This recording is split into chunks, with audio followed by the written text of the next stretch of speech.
বন্ধুরা, একটা দারুণ ঘটনা ঘটেছিল আমাদের পাড়াতে কিছুদিন আগে।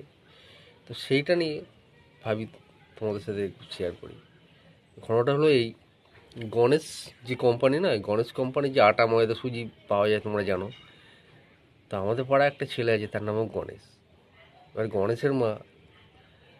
গণেশের মা সাথে গণেশের প্রায় সময় একটা খারাপ একটা হতো, মানে সন্দেহ করতো গণেশকে বিভিন্নভাবে।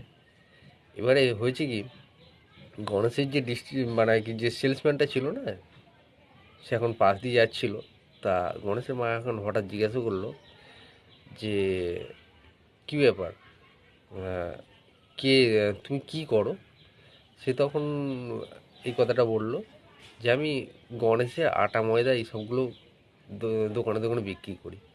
তা সে তখন ভাবলো, ও তাহলে আমাদের গণেশ তাহলে রেশনের আটা ময়দাগুলো তাহলে একেই বিক্রি করে। তো এরকম একটা ঘটনা, সেই নিয়ে আর কি গণেশের সাথে খুব ঝামেলা শুরু হয়ে যায়।